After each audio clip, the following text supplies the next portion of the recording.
अगर आप बड़ौदा के संग्रहालय गए हैं तो वहां बड़े ही प्यार से सहेज कर रखा गया एक 1200 किलो का पत्थर मौजूद है। एक नज़र में तो सभी लोग यही सोचते हैं कि आखिर इस पत्थर को संग्रहालय में क्यों रखा गया है। क्या यह कोई खास पत्थर है या इसका संबंध किसी खास स्थान से है? ऐसे ही कई तरह के विचार मन में आते हैं, पर इस पत्थर के संग्रहालय तक पहुंचने की कहानी बड़ी ही दिलचस्प है। इस पत्थर पर बड़े बड़े शब्दों में उकेरा गया है कि 23 दिसंबर 1902 के दिन गुलाम मोहम्मद बख्श इसे लेकर कुछ दूर तक चले थे। एक आदमी 1200 किलो के पत्थर को अकेले उठाकर चला। ये बात बेशक हैरान करने वाली है, पर अगर आपको ये पता हो कि ये गुलाम मोहम्मद बख्श वास्तव में कौन था तो फिर आपका सारा संदेह दूर हो जाएगा। गुलाम मोहम्मद बख्श उर्फ गामा पहलवान, जी हाँ, वही गामा पहलवान जिसने कुश्ती में न सिर्फ रुस्तम हिंद बल्कि रुस्तम जहां का खिताब भी हासिल किया था। वही गामा पहलवान जिसके दम पर आज भी भारत को कुश्ती में विश्व विजेता कहलाने का मुकाम हासिल है। गामा पहलवान का जन्म 22 मई 1878 को अमृतसर में हुआ था। उनके पिता, चाचा व ताऊ सभी पहलवान थे। उन्होंने बचपन से ही घर में पहलवानी के गुण सीखे।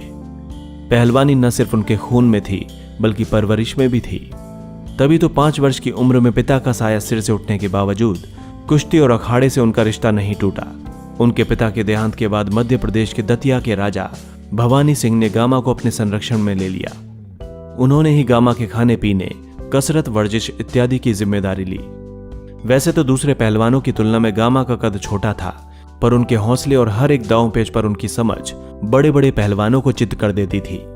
मात्र 12 साल की उम्र में ही उन्होंने साबित कर दिया था कि यह पहलवान आगे चलकर यकीनन कुछ अलग करेगा। साल 1890 में जोधपुर के महाराजा ने देश भर के पहलवानों के लिए एक प्रतियोगिता आयोजित की, जिसमें पहलवानों को अपनी कसरत, वर्जिश और कुश्ती की एक झलक दिखानी थी, ताकि राजा साहब सबसे ताकतवर पहलवान चुन पाएं। देश भर से करीब 400 पहलवान आए, जिन्हें अपने दमखम से महाराज की शाबाशी जीतनी थी। एक से एक मुश्किल कसरत करनी थी, आसन करने थे और एक दूसरे से कुश्ती भी लड़नी थी। जो ये नहीं कर पाता वो खेल से बाहर हो जाता।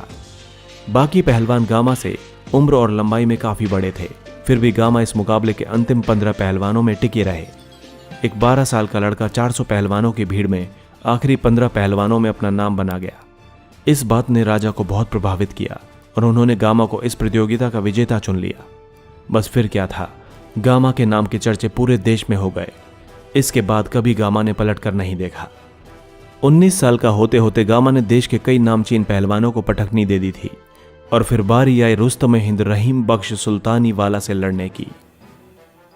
पंजाब के गुजरांवाले में रहने वाले रहीम बख्श सुल्तानी वाला की लंबाई गामा से 2 फीट ज्यादा थी और तब तक कोई भी रहीम बख्श को हरा नहीं सका था। लाहौर में दोनों के बीच कुश्ती का दंगल रखा गया। कहते हैं कि सारा लाहौर उस दिन सिर्फ ये दंगल देखने मैदान में टूट पड़ा था। तकरीबन 7 फुट ऊंचे रहीम के सामने 5 फुट 7 इंच के गामा बिल्कुल बच्चे लग रहे थे। सबने यही सोचा था कि थोड़ी देर में ही रहीम गामा को चित्त कर देंगे। घंटों लोग चिल्लाते रहे, कभी रहीम पर तो कभी गामा पर सट्टा लगता रहा। भाव बढ़ते घटते रहे और अंत में नतीजा कुछ और ही निकला। ना कोई हारा और ना कोई जीता। ये खेल बराबरी पर खत्म हुआ, पर इस मुकाबले के बाद गामा हिंदुस्तान भर में मशहूर हो गए।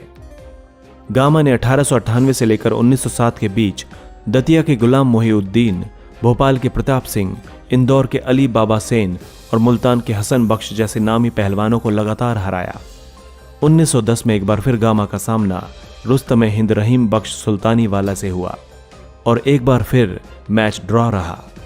अब गामा देश के अकेले ऐसे पहलवान बन चुके थे जिसे कोई हरा नहीं पाया था। देश को फतेह कर ये पहलवान दुनिया को फतेह करने निकला और 1910 में हो रही चैंपियंस ऑफ चैंपियंस नाम की कुश्ती प्रतियोगिता में हिस्सा लेने के लिए पहुंच गया। लेकिन खेल के नियमों के अनुसार गामा की लंबाई कम होने के कारण उन्हें इस प्रतियोगिता में भाग लेने नहीं दिया गया। बस फिर क्या था, गामा का माथा फिर गया और उन्होंने एक एक करके टूर्नामेंट में आए सभी पहलवानों को चुनौती दे डाली कि अगर कोई भी उन्हें हरा दे तो वे खुद अपनी जेब से जीतने वाले को 5 पाउंड का इनाम देंगे और हिंदुस्तान लौट जाएंगे।